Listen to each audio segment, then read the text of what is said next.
Well, hello, this is Peter Combs from Bidamount.com and P.O. Combs Asian Art in Gloucester, Massachusetts. And today is October 2nd, 2020, and it's Friday, of course, and this is our weekly look back at last week's eBay auction results, what happened over on Catawiki in the world of Asian art, things that are coming up, what's happened on the Bidamount Global Member Auction pages this week. It's been a busy week everywhere. As you know, we've sort of been cranking out videos one after another now for about a week and a half, and we'll be doing another one on the series of sales that are coming up in Hong Kong in just about a week. Catalogs just came up this week. They were a little slow, I think, getting them off. The catalogs, by the way, just so you know, Sotheby's appears to be no longer publishing catalogs.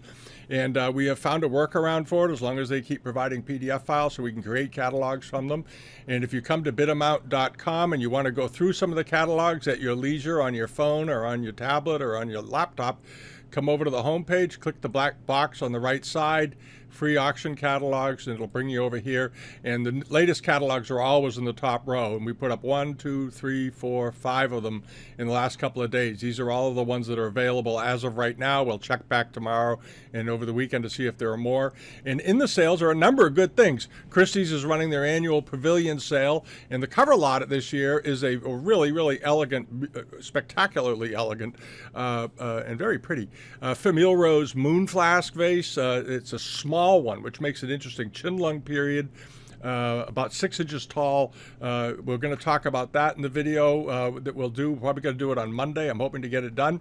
And Christie's is also having, if you're a snuff bottle collector, pay attention to this. This may be one of the best snuff bottle collections Christie's has auctioned as a collection in a number of years. Some absolutely spectacular pieces, including some pieces from the famous collection of Lila Perry. Those of you who collect snuff bottles know who she was, and that kind of thing. Jade examples, coral examples, you name it. This is a great catalog, and I think it's going to become a reference for the subject because the photographs are absolutely great. And then over here, fine classical Chinese paintings at Christie's. Absolutely some great classical paintings, landscapes, and all that good stuff. And then over here, important Chinese works of art. There are some great examples in here, particularly in the bronzes and in extremely rare blue and white porcelain. And then monochromes. You may remember a while back in the last year they did a sale just called monochromes. Well, apparently it did well enough they decided to do another one of them, and you want to definitely check it out. You definitely want to check it out. And here are some of the things. This is one of the things that's in the Sotheby sale, and this is an extremely rare bowl. It's about a 5 or 6 inch bowl. It's a Yongchen Marken period, the famous peach bowl. This is an extremely fine one. We're going to talk about it next week. It's estimated at 25 to 35,000 Hong Kong, or figure it in at around $4 million. And then this, an exceptional Sung Dynasty Bodhisattva figure, and it's big, and it's gilded, and it's great. This thing is absolutely wonderful. From the Sung Dynasty. Very, very rare, and really rare to see one in that condition. We're going to take a look at that. And then this, there's a very fine component of blue and white in the front end of the Sotheby's important Chinese works of art. And this thing just knocked me out. 18th century, not Marken period, but really, really, the quality of painting on this, we're going to talk about it, is just exceptional in the use of patterns and how it's laid out. A very, very rare piece. All of these come from a particular collector, an unnamed collector in Asia. And this very, very fine celadon glazed handleless ewer based on a Middle Eastern metal formed Yongchen Marken period. And then onto this, there's some of the furniture they're going to be selling, some of the best Ming Dynasty furniture I've seen in a while. One of these Bangchuo tables, very, very rare type. Usually these are not in great shape. This one looks spectacular. They have a bed that they're selling that may be the best Chinese bed that's been auctioned by Sotheby's or Christie's or anybody in a number of years. Spectacular, spectacular thing. And that catalog is also now on our reference section over on Bidamount.com. So check them out at your leisure. Some really, really great things. You'll be very happy to see them, and there's some good write-ups on them, okay? So now let's head on over here to the global member pages. The DeSantos sale closed this week. They had pretty good results. They had some bargains. If you don't check out his auctions, you're really missing out. It's over in Portugal. This guy, Marquis de Santos Limited, they had a nice auction, and I think they had some good buys. This Wanli jar, I think, was a very good buy for $3,750. It was a beautiful example. We featured it on the homepage to get folks' attention to it for several days. It ended up selling for 3,750 pounds all in. And then there was this. I don't know if anybody even caught these. We talked about them, or we had them on the homepage. 130 centimeter tall pair of mid 19th century Famille Rose vases that sold for 23,000 pounds. That is a big price, but examples this big, keep in mind that these are well over 4 feet tall. These are big vases. It's a pair. They were nicely painted, and if you come over and look at them, you can click on the links. And let's see if we can pull it in. There it is. Nicely done, multi-figural scenes. They look to be in really wonderful condition. And I love the pairings of the food lions on the neck. See, they're very, very animated, beautifully done. And in this size is just unbelievably unusual, just absolutely amazingly unbelievable. And there you go. All right. It reminds me, a number of years ago, as hard as it is to believe, we had from an estate auction in New England bought a pair of these vases almost identical in appearance, and they were 72 inches tall, or 230 centimeters. They were tall. I'm 6'3", and they were as tall as I am. And I think I bought the pair for $1,000 back in the day. So that's how much things have changed. At any rate, and then on to this very nice Kangxi fishbowl I mentioned last week. I thought it was quite nice, and apparently some other people did too, and ended up selling for a little over its high estimate of 7,000 pounds, but a nice, desirable example. I think that I'm hoping that DeSantos in the future does more with photographs than just providing one. I know you can get more if you contact them, but I think until he does that, you're going to find some bargains here if you go through the catalog. His listings. This, I think, was a particularly good buy. It was a Kangxi footed tray oval, about a little over a foot long, 13 inches long. Went for 1,500 pounds. They're sort of a rare form. You see them in the export area more than in the Chinese domestic market. But a very nice example, and I don't think 1,500 pounds, 1,500 euros rather, was excessive. All right, and then over on, let's see, who's having this sale? This is Bertolami in Italy is having this. That's right, he's the one with the Korean stuff. He's got a fairly nice auction of Korean pottery and Chinese works of art as well, coming up in about 2 weeks. If you're a Korean buyer, check it out. Good auction. It's on the global member pages now on the Live Auctioneers side. And this, if you're a Chinese portrait painter, collector, or this sort of thing, this is a really interesting portrait. It's a portrait done probably in the period of the Jiaqing Emperor. Really nicely done example, seated on his throne. It's inscribed at the bottom and so forth in Chinese script. There's obviously a Chinese painter did this. Beautifully done, and it's estimated at, let's get back to it here, it's estimated at 2,000 to 3,000 pounds. This is a British auction that's taking this up in a week, Kingman and Orme.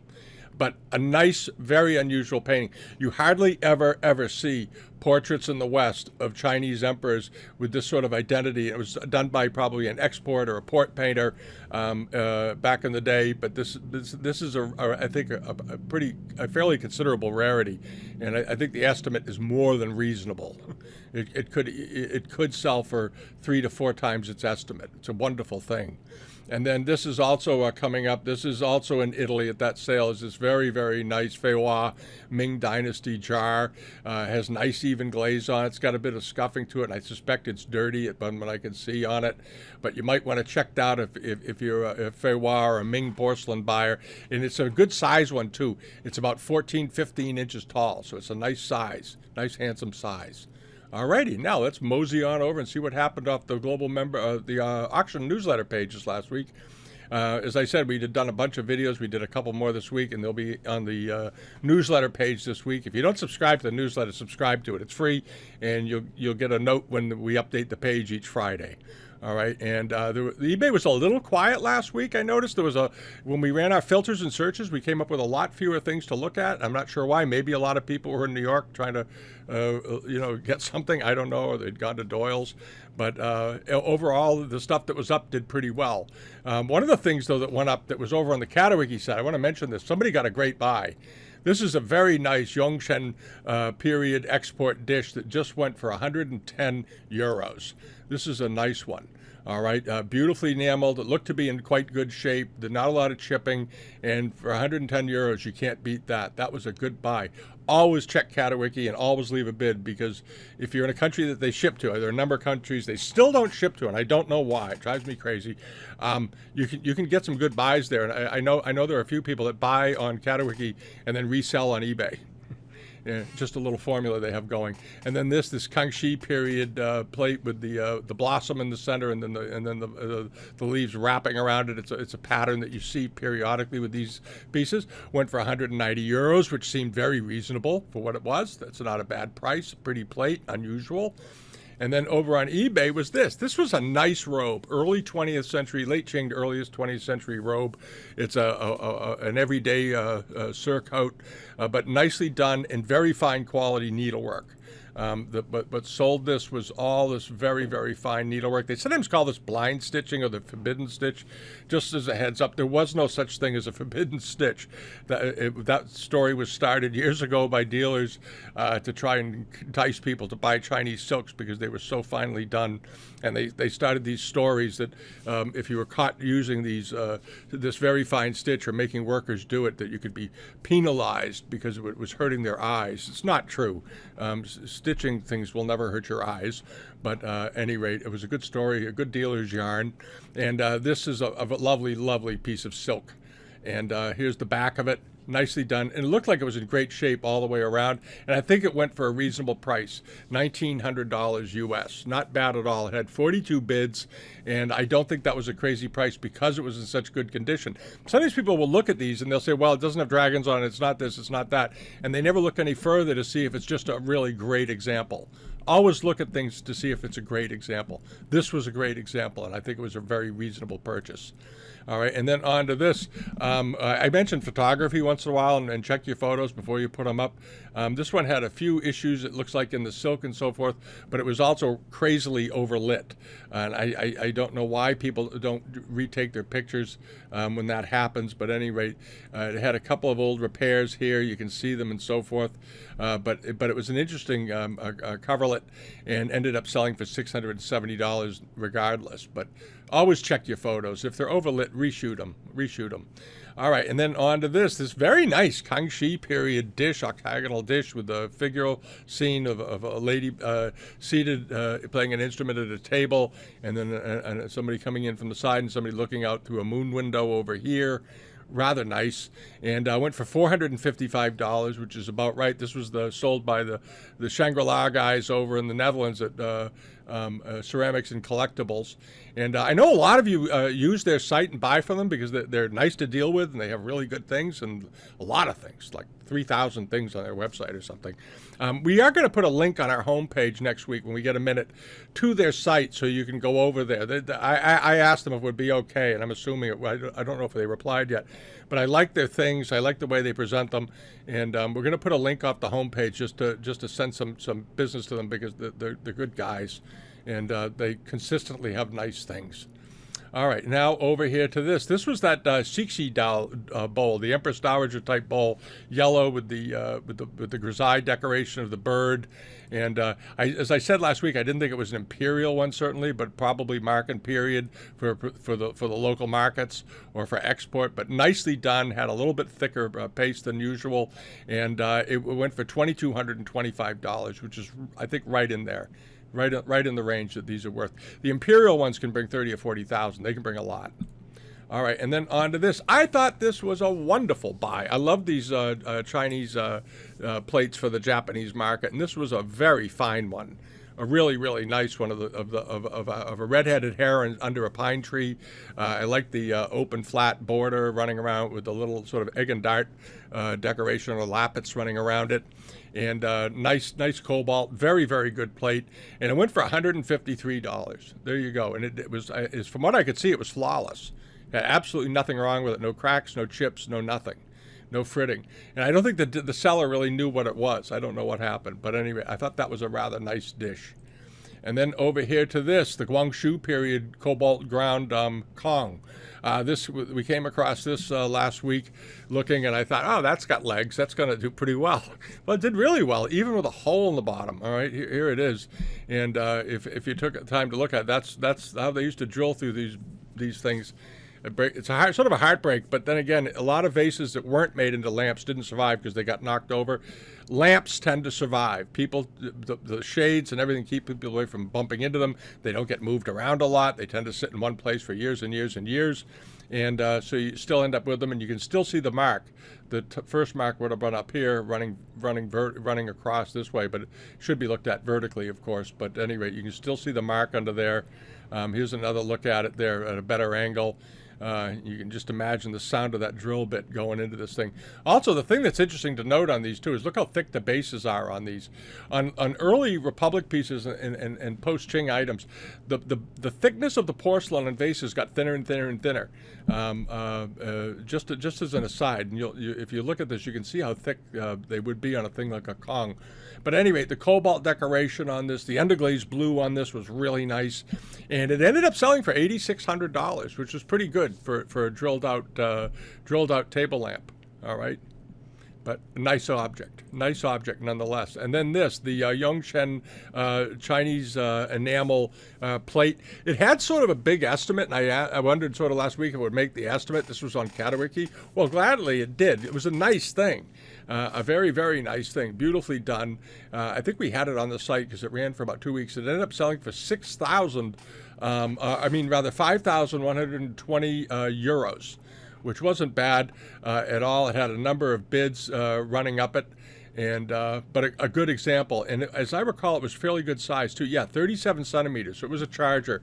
So, it was around 14, 15 inches in diameter. But a beautiful example, and the back of it looked good. Always check the backs of these. They should be in nice condition, nice border decorations all the way around. You can still see the copper foot rim because, of course, these were enamel on copper, not on porcelain. And there it is. And in the end, it did fine. It was deserving. It was deserving of that. But I thought the estimate might scare people off, but it didn't. Thank goodness. All right, and now head over to here. This was a very good buy. I don't know what happened here, but this is a Kangxi dish with the white relief work outer rim and nice looking gilding all the way around with the tree in the center and so forth. Looks absolutely to be a period dish to me, right there and there. Nice looking thing, and it went out at 94 pounds or $120 US. So this was from Arthur Potts over in the UK, and I think somebody got an exceptional buy. Like I said, if you looked at this and said, oh, those always bring $300 or $400, no matter what, because that is sort of the price range they go in, they can even go for more. Somebody got it for $120 plus a modest shipping amount. Arthur charges very reasonable shipping, 19 pounds from $24 from the UK to here. And I'm in the United States, so he doesn't make any money on the shipping, obviously. He probably loses money on it, actually. But anyway, that was a nice plate, and somebody got a great buy added to their collection. And then down here was this Femi June with Vert decoration, a court scene, very robustly painted, strong colors, good decoration on it. It's an early 20th century pot or late 19th. Not much difference between them. Ended up selling for $2,550. This was from the seller Lion Goods in Minneapolis, Minnesota. But a nice looking pot. And this thing was good size. I think he was off on the date. He said 1800 to 1849. I think it's a late 19th century to early 20th century one. But it was 16 inches tall and 14 inches across. All right, so it was a big one. Nice big planter. If any of you bought it, by God, go right out and buy a beautiful plant and put it right in there. It's a nice thing, really is. And then over on what's coming up, what's closing, couple of things. If you're a Japanese buyer and you like Japanese carving or bamboo vases, that kind of thing, you want to check this out. This is a wonderful example. It closes in 2 days. It closes on Sunday. It's got a very reasonable estimate. It has very little bid activity on it so far, and I think it's because nobody's taken the time to really look at the pictures provided by the seller. This is a nice piece of carving inlaid with bone and mother of pearl. And if you bring it in, you look up in these areas here and you see this really fine stippling, beautifully carved, very fluid, nice mother of pearl in it. Just absolutely lovely all the way up and down. There it is on a wooden stand. If you're a Japanese buyer, don't be afraid to spend 600 or 700 euros on this. That's a good thing. And it is big. It is 71 centimeters tall. So it's a couple of feet tall. Beautiful, beautiful work right there. And right now, the next bid on it's just 240 euros. So if you're a Japanese buyer, check that out. It's on Catawiki. It'll be on the newsletter page this week. And also coming up in tomorrow is a very nice pair of framed Christie panels, 19th century ones with gilt thread grounds, and they're sort of interestingly framed, ready to go. Like them a lot, and they've only got one bid. All right, one bid. All right, go over there and put a bid on these. These should be going for $400 to $600 pretty easily. So if you like Christie work, you like silk work, check these out. They will be in the newsletter page this week. And then the seller up in Canada has this late 19th century Langyao vase. It's a good looking one. As I recall, I think had it been drilled or something in the bottom? Yeah, it has been drilled. It was a table lamp, as many of them were. But typical late Qing foot on that, should have chipped out with the glaze ran over. They would chip off the extra glaze so it would stand straight. Nice looking pot. That'll be in the newsletter this week. A pair of rhombus form green celadon Kong vases with trigrams running up the side. I think these are early 20th century, probably Republic period, but very, very well done. They are a pair. Let's see what else there is to say about these. These were nice looking. They were also drilled. All right, and they were they had the late in the late Qing and early Republic period, those Qinlong rain marks on the bottoms of these, and you can see here that sort of aberrant mark they often used on the second character on the right side. Looks like a T or a V sometimes. At any rate, they're up to $22. They have 9 days to go. Drop a bid on them right away, and then pay attention to them. They should do pretty well, but those are nice. Those are nice old ones. And then over on Catawiki is this, a very nice, I thought this was just dandy. It closes on Sunday. It's a beautifully done femi-vert shell form dish that you're familiar with. It became a common export form. And somebody in the early 20th century, it looks like, it applied these very handsome Rococo sort of mounts onto it. And a base like this, so it stands straight, because these didn't have feet under them. They were just round, and they tended to roll around a bit. And somebody added this very nice base and a nice handle. It's up to 130 euros. It's an elegant thing, and should bring 300 or 400 euros or so. But a good-looking object, so you want to check that out. And then on to these is that pair of Famille Rose bowls that were on eBay last week. They were probably Republic period, Millefiori, late Republic, possibly early 1950s, but nicely done. Somebody picked up the pair on one bid of $894. I don't think that's a bad price for those. They, figure $450 a piece. That isn't bad. They often sell for more than that. And for people that there are people who buy Millefiori decorated porcelains. These were sort of nice ones. They were much better than the typical ones during the late Republic and early PROC period in the 50s. But nice looking, good looking pair. And that's about it for the week. Thanks for watching. If you haven't subscribed yet here, please do. And by the way, when you subscribe here, because we have been doing more videos recently than normal, because all that suddenly is happening, and we're going to be doing a video, as I said, on Monday. When you sign up if you haven't subscribed to us on YouTube, or if you have, there's a little bell-shaped thing down at the bottom there, the notification bell. Click it and hit the button that says "Let me know when something new comes up," and they will notify you right away when these videos come up. So because we've been doing them at odd times during the week, and some people only think to look on Fridays. All right. Just a little heads up. All righty, and the new site development is coming along fine. We've gotten the the language integrations into it. It's going to be in. I mentioned this the other day. It's going to be in Spanish, French, Italian, German, and Chinese. Okay, but it was real tricky adding that. I was surprised. But at any rate, to put in a good program that does it well is difficult. But our gal did it, boy. I'll tell you. Anyway.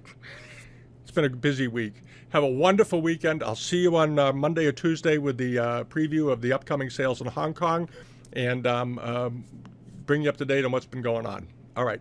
Have a great weekend. Bye-bye, everyone. Thank you for watching, too.